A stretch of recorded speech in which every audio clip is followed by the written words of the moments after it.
Bienvenidos y bienvenidas ya a esta tercera clase, ¿la verdad? Bien, en esta ocasión entramos ya de lleno a lo que es la poesía del siglo XX. No obstante, hemos tenido una noción básica de periodos literarios anteriores, ¿verdad? A la poesía del siglo XX. Y es importante tener una base como esa, pues, ¿por qué?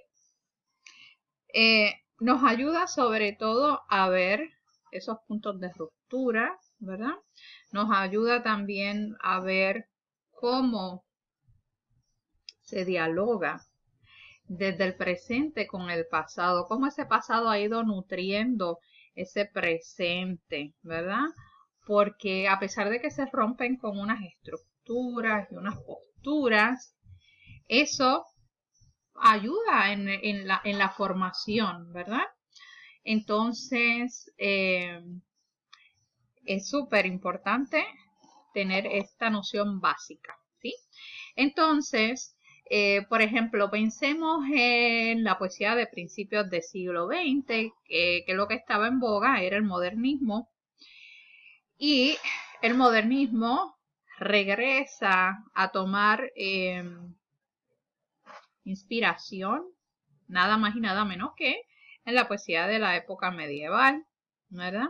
Entonces es importante conocer un poco sobre la época medieval. Ya tenemos presente que la visión filosófica, ¿verdad?, de la época es una teocéntrica, pues porque están basándose en la religión, ¿verdad? El rey es visto como la personificación de Dios en la tierra.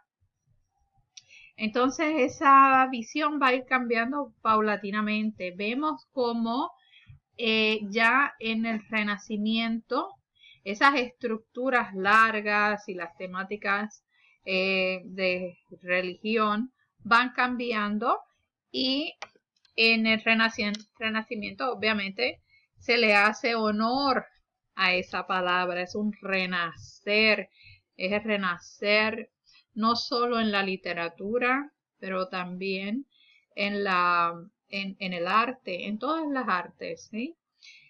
Entonces, la visión de el Renacimiento es una visión antropocéntrica. ¿Qué quiere decir eso? Que está basada, ¿verdad?, en el hombre, en el ser humano, ¿verdad? Vamos a usar la palabra el ser humano para ser inclusivos e inclusivas, ¿sí? Entonces, la manifestación divina ya no está centrada según la postura artística, ¿no?, y filosófica, no está centrada en la imagen del rey, sino en el ser humano y sobre todo la naturaleza, ¿verdad? Entonces, por eso es que vamos a ver unos cambios y unas reflexiones completamente diferentes a lo que se está dando o lo que se dio en el medieval, en la época medieval. Bien, entonces es importante ver qué cambios van ocurriendo en el Renacimiento. Hay un impacto grande de la literatura italiana en España, ¿verdad?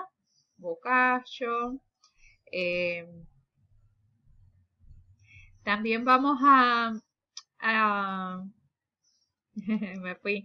Vamos a ver la aclimatación de las estructuras italianas dentro de la poesía en España, ¿verdad? Por ejemplo, el soneto, una estructura que se adapta, se españoliza, ¿verdad?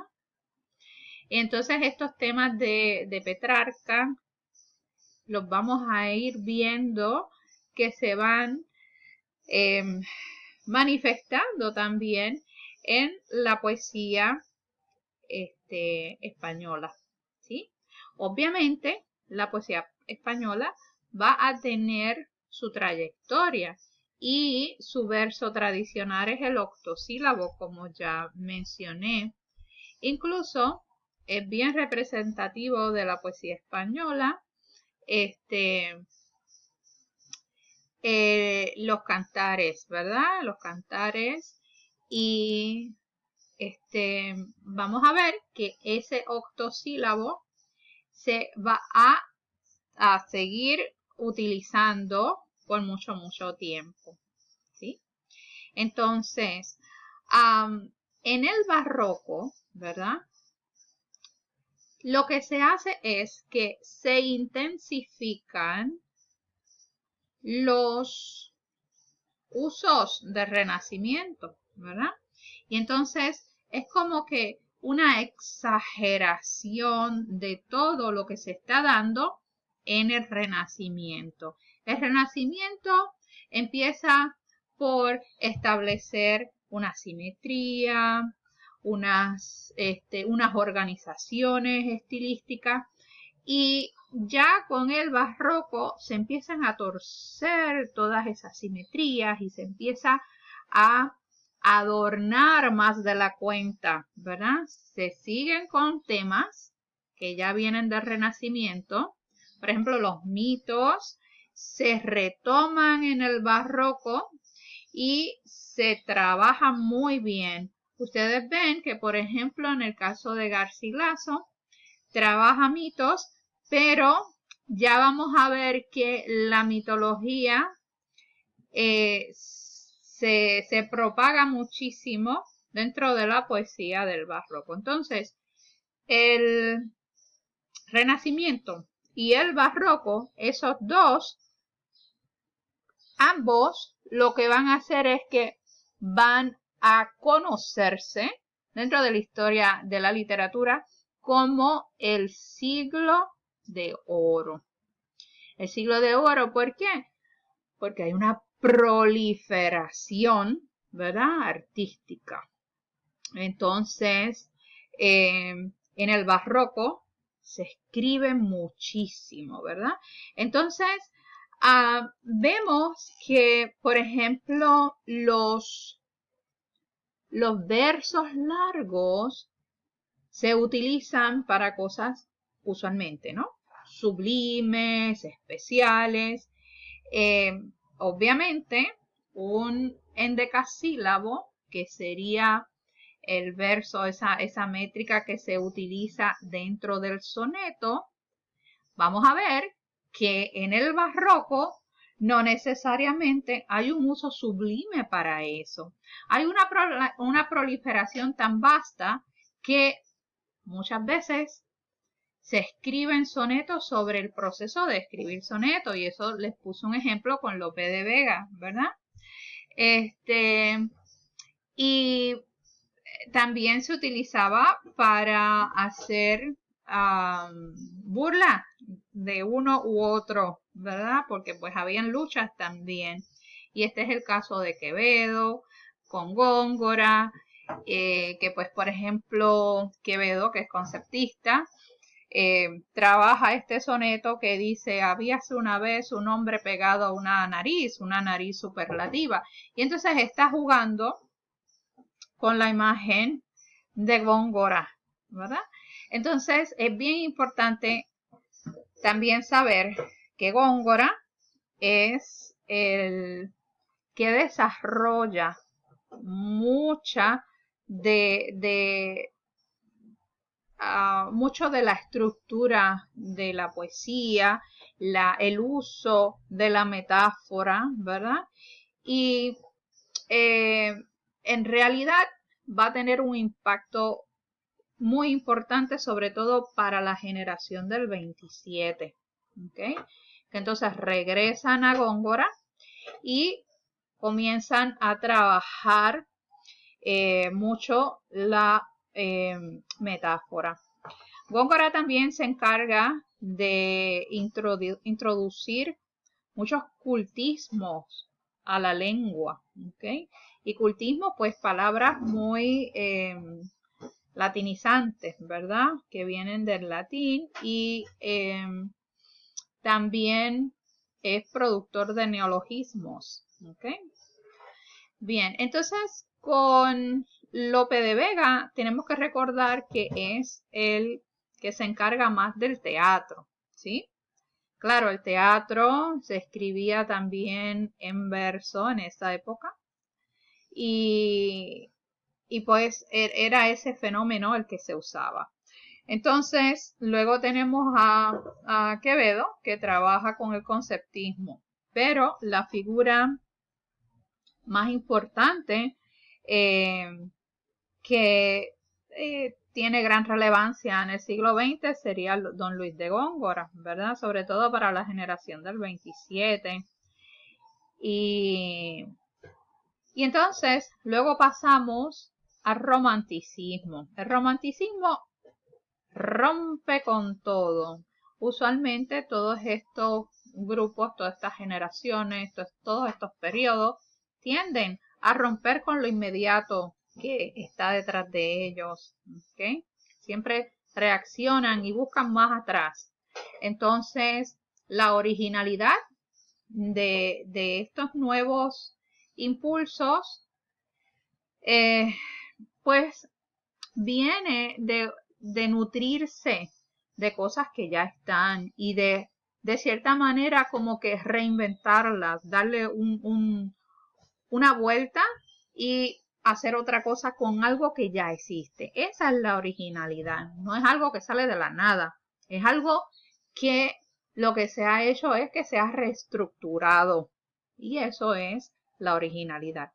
Entonces, con el romanticismo, pues no me detengo mucho porque en realidad el personaje que me interesa sería Becker, ¿sí? Entonces, con Becker, ¿qué sucede? Que Becker está como que un poquito fuera de su tiempo.